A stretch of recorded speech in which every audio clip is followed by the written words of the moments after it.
Angibonge kakhulu ngibingelela abalimi emakhaya.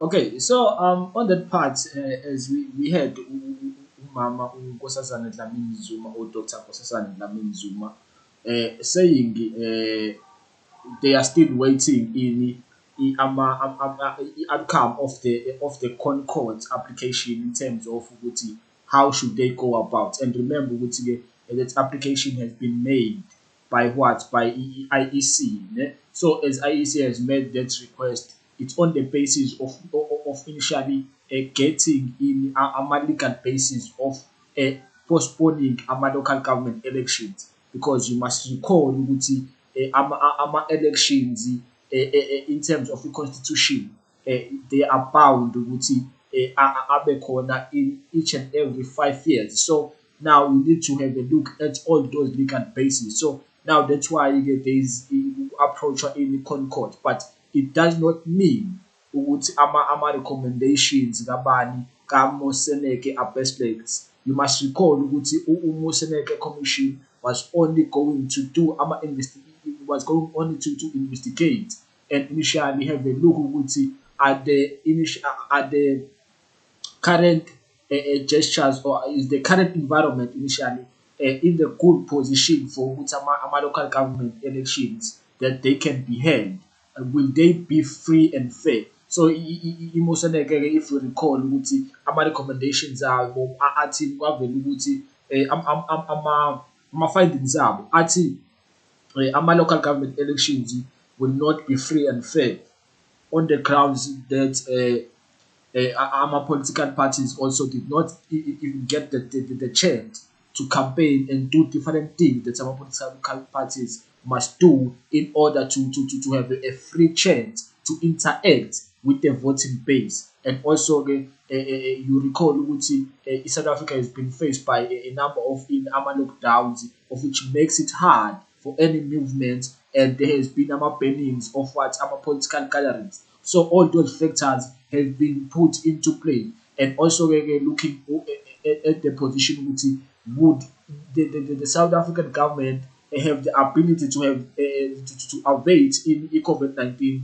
by October. All those things, the emotional commission was looking at that and found that seemingly in South Africa, even make sure October, so basically even now we had immunity, looking at the pace of our vaccination programs. So with all those things that were initially made or taken into consideration by Emosineke Commission initially until it reached that ruling. So that until it made those recommendations. So now umsebenzi we-Concord it will be to look ukuthi are there any constitutional amendments that can be made. If you recall, we did discuss about this last time when this outcome was made, or these recommendations were made by Museneke, where we saw ukuthi even if Museneke is making these recommendations, it did not mean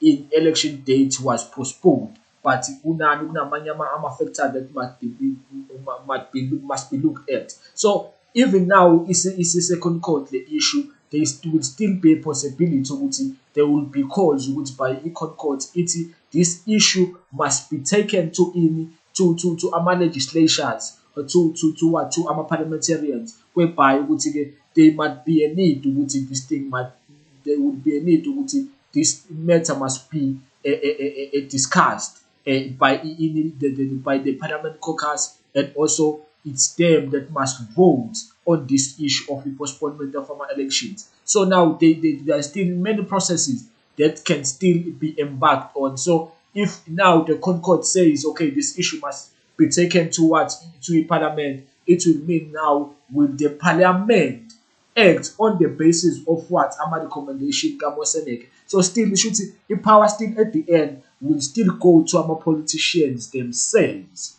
Ukuthi what is the best thing to do do we save lives or do we look at the issues of lives, the lives of the people as recommendation hold local government elections because if you look at local government election spectacular size. So it attracts a large number of people as compared to if you are having visitors final by elections, whereby in topics of the awards and even not even a large population will come out in those in that particular context or in those elections. So most local government elections you expect with a large number of people will come out. And also remember in machinery that is being used in that would require a large interaction of people, interaction of people whereby our parties will have to campaign. So all those factors. So our political parties, if the Concord will say this issue must now go to a core to the parliament,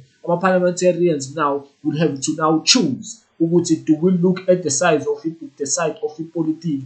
Do we use in our interest that are political or in terms of deciding on this issue? And we need to recall many political parties. I will name a few: the Democratic Alliance, the ANC. We have Action SA, Zizoba, in One South Africa movement. As in One South Africa movement, they don't regard themselves as a political party on the basis that they initially push the agenda or they push an idea of having an independent candidate as compared to pushing agenda of a political party system. So now I would be going into many things if I would have to discuss what does that mean. But I was just explaining which political party. So we can say Action One South Africa movement stands as an organization in this context, but an organization that is into politics, and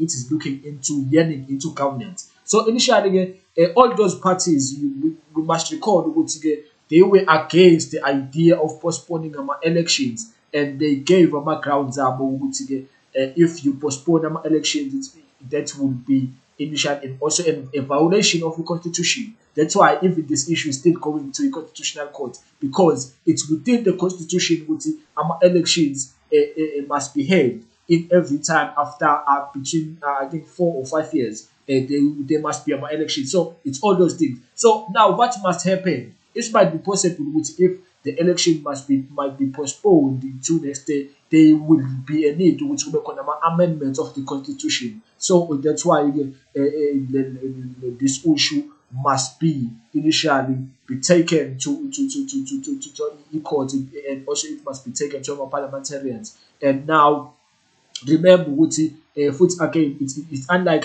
by elections. If now these elections are postponed for next year, it will mean the bantu laba emele term limit yabo iphele by October, kusho ukuthi or noma iminyaka yabo isiphelile or bese office shuthi their 5 years or 4 years has initially expired.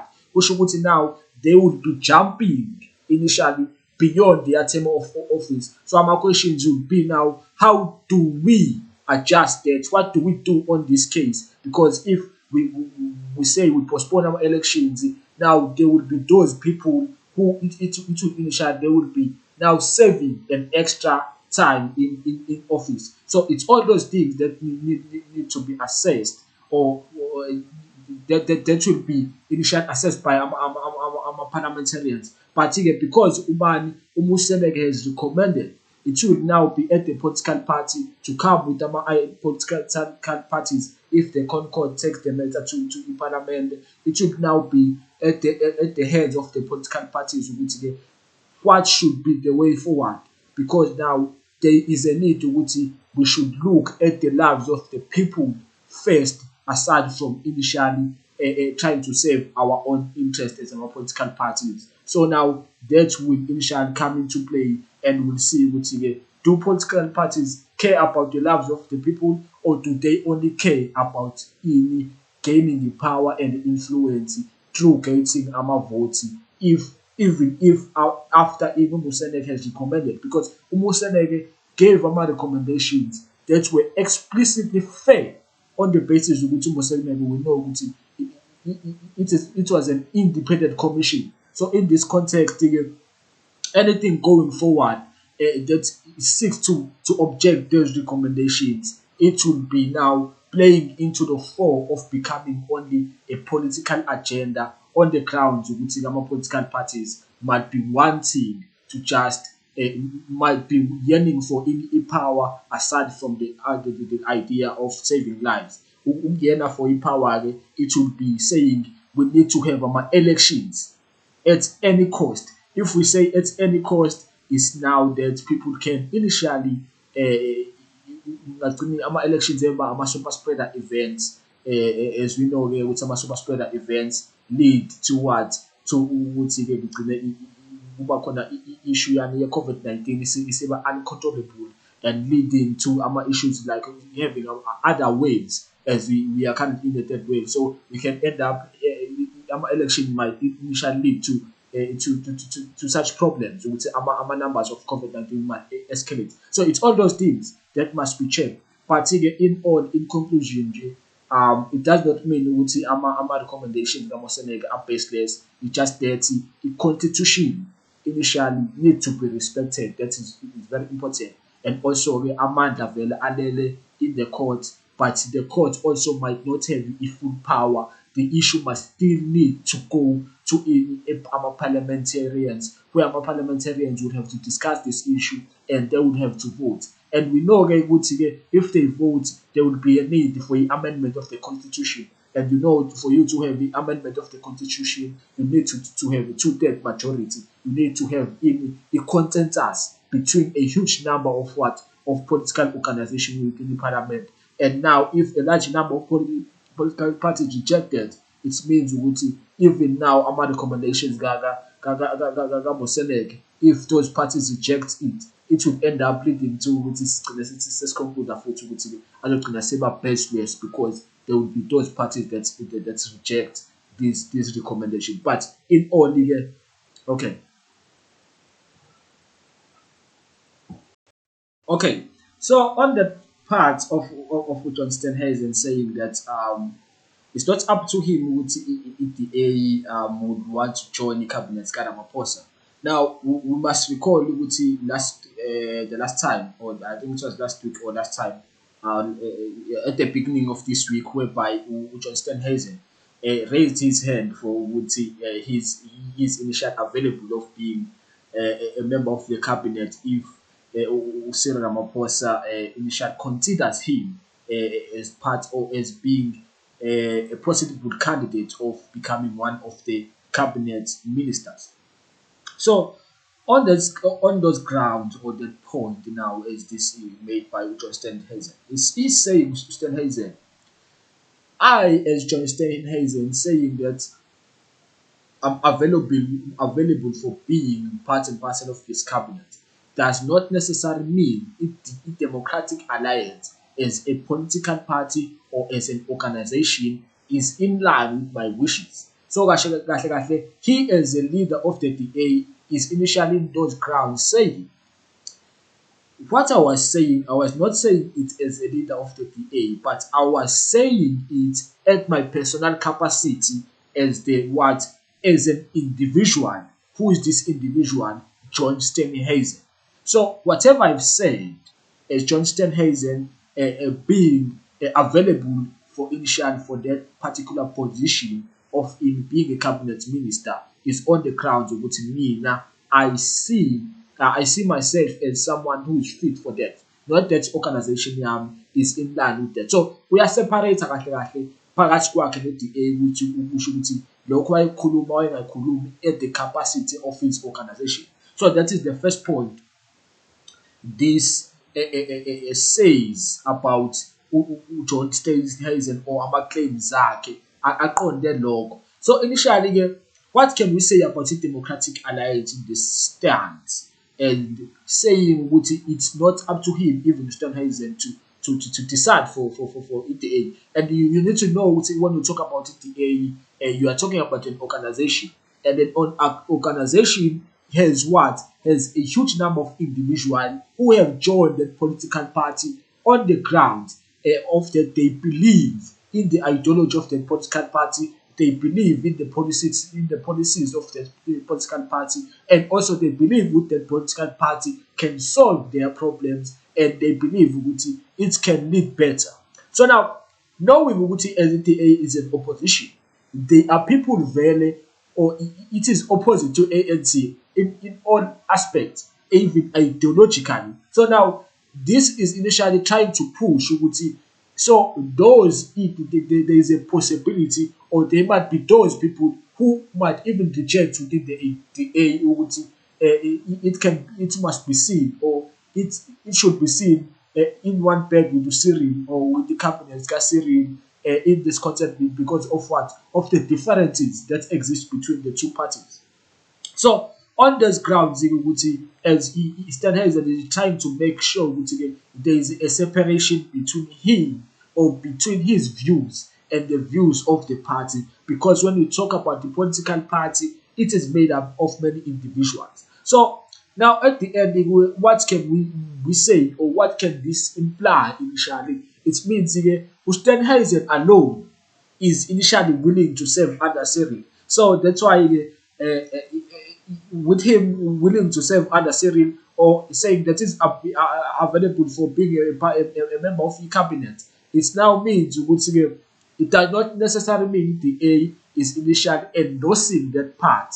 It does not necessarily mean ukuthi our members at the A are initially are supposed to follow that kind of a rhetoric that has been made by John Steenhuisen. So other members might still want not to be part and parcel of this project between John Steenhuisen and Ubani Cyril, because now, as he puts it, which puts in the project or program that collides John Steenhuisen with Cyril. So it's on those grounds you will hear him talking in the way he is talking with John Steenhuisen.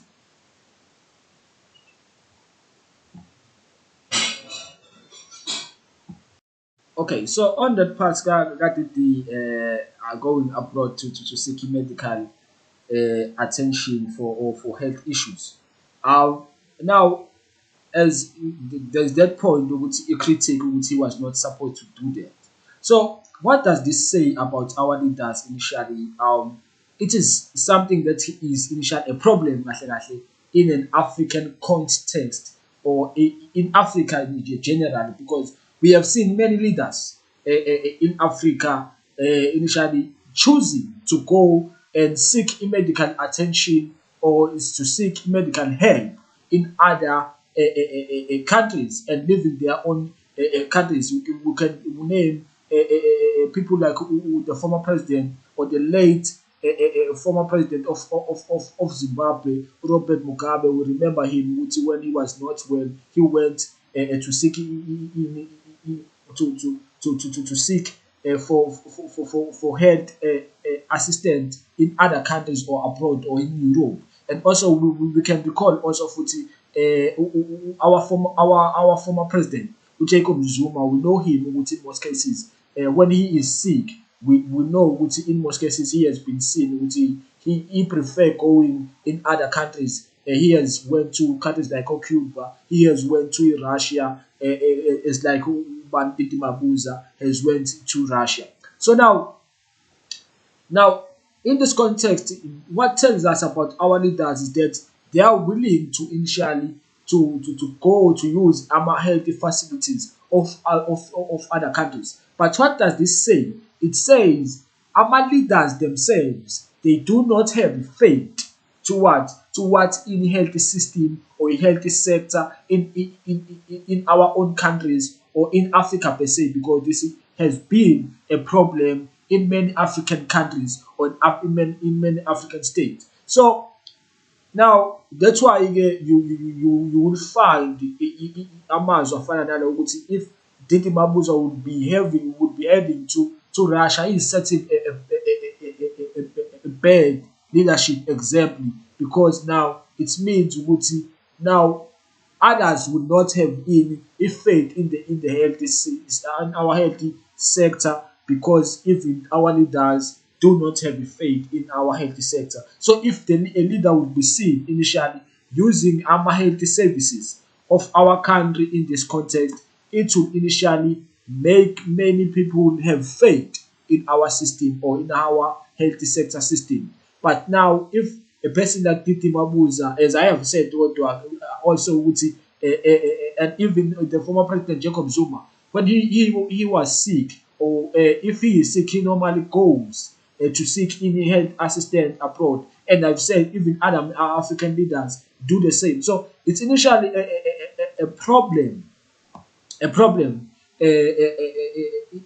the context of Africa and in the context of African countries. So now it means, or what should be seeked from these leaders ukuthi there is a need ukuthi healthy facilities zethu alungiswe. But what this also tells us is that our leaders are willing to take in imali that they could have used in our country to uplift, to add in the economy of this country. Because if you are using these facilities of this country, you are initially boosting in the economy, because the money you pay for a certain hospital, it will add to the revenue value of that hospital, and it would help in the ability for it to pay its workers. So you help in creating a much better economy for the particular for your own country. So now that means our leaders are willing to take that money that can be used to assist our own countries and go and initially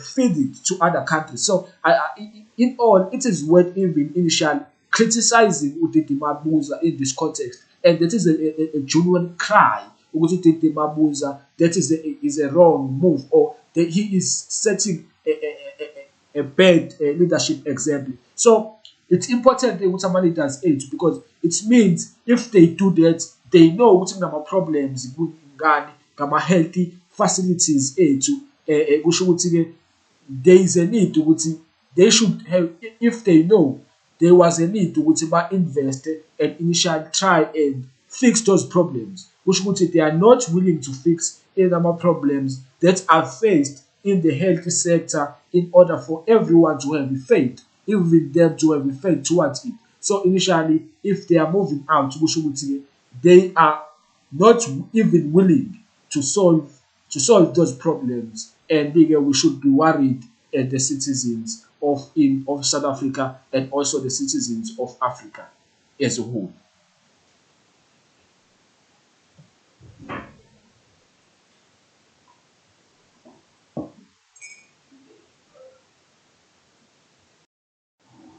Okay, of president, but on your first question, on the point of Ubani Uzwelinhle Mkhize, or ANC Integrated Committee recommending Uzwelinhle Mkhize a step aside. You must remember Uzwelinhle Mkhize has been found in the wrong side of the law on the basis, if you recall, Utinama issues are related to digital vibes. Kunama claims ukuthi uDr. Zwelinhle Mkhize initially benefited unduly, and his own family also benefited with digital vibes, tender, corruption allegations, as it stands with some allegations, and also they wouldn't allow even the president keep in a report that has been issued by SIU. So it means you can see which there is a lot of scandals surrounding the name of Dr. Zwelinhle Mkhize. And you need to remember when Integrity Committee is recommending step aside to Zwelinhle Mkhize, you should remember what step aside initially was a resolution that was imposed, or that was initially resulted by the ANC, which any leader or any member of the ANC that has been found or that has been charged with any criminal act, or with corruption, or anything that is on the wrong side of the law, or if that particular individual or member of the ANC is facing any allegations of corruption. So now we see what Dr. Zwelinhle Mkhize plays in that context, or plays in that narrative, which isn't that facing is facing allegations of corruption, and also there is that investigation that has been done by SIU. So we can say he is has been charged in that way because also SIU has now made the reports about Dr. Zweli Mkhize. All those factors now coming into play, it pushes in integrity committee ukuthi irecommend ukuthi uDr. Zweli Mkhize a step aside kungaze kube ukuthi upresident initially what he reshuffles the cabinet or removes Zweli Mkhize himself in the cabinet. And also, if he steps aside, he would be stepping aside within the ANC, and also he would be stepping aside from his position. But you need to recall ukuthi already Dr. Zweli Mkhize he is taking a special leave. So now it means very much already he's not exercising his duties. But in all, the reason you find ukuthi ANC Integrity Committee is recommending him to Mkhize step aside is on what he's facing. So on the question which can we expect him to step aside, he has already requested before a special leave. It would be advisable for him to step aside because if you remember what even happened to a person like Esmakashula when he was stubborn, he did not want to step aside. You remember what ANC ended up suspending him initially. So he might not even want to easily recheck the law point which agcine suspended by the organization if it will even reach that point. Because even a person can even ask why should it even why did it even take this long for integrity committee to initially to even recommend that or to even speak about that in public. So on your second question, so in conclusion on that question that you asked now, I would say Uzolo Mkhize, I would say it would be advisable for him to step aside voluntarily, the law point. And also maybe the president might even do a favor for him and even reshuffling. So if he reshuffles him, also, but maybe that might cause problems. So there are many factors that surround Dr. Zweli Mkhize because even we know he has been that one minister that has been known he has a very a very huge impact within the cabinet and within the proximity of the president. So there are a number of factors that are playing in this concept of Dr. Zweli Mkhize. So on your second question on issue Katiti Mabuza with the president, if the president might even consider the idea of exing or initially reshuffling or removing Katiti Mabuza as the deputy president. Now, the question is, does even the president have those powers? Can we even expect to be dismissed? It's less likely to Titi Mabuza can be removed from his position. If you remember him being a deputy, there was an endorsement also. There is that endorsement maybe that is coming from within the ANC. But now what we must know would him being a deputy president, it's not that he was voted by the public into power, but that position he got it on the basis of what? Of being a employee or as being a recommendation of the president. So it's the president that hired the Ubani deputy, that hired the to become what? The deputy president of South Africa. Which would say Ubani, the president, does have the power to remove Ubani Utiti Mabuza from in position of being a deputy president. So as now we expect to be a reshuffling of the cabinet.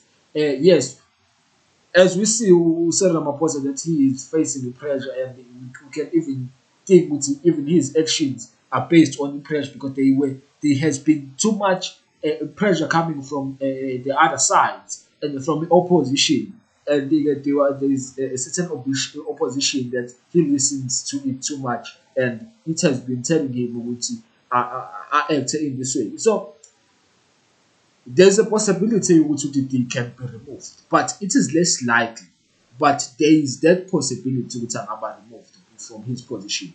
But mostly what we can expect abantu abangase babe reshuffled, abantu ama-cabinet ministers, and in highly possible we can expect a removal of most ministers in the security cluster, so that those are the people we can expect. But in all, again, yeah, Usiri does have the power to remove his deputy president. So on the basis in which again, what are the ramifications of this action if that does happen? Now the consequences will be this. Uh, Now we need to check in our powers of ubani uDidi Mabuza within the ANC. But also the question would be if uDidi Mabuza is removed as the deputy president, who would be the next deputy president. So it will now mean it will, the question now will lead to what powers does Didi Mabuza have or influence that Didi Mabuza have even within the ANC itself.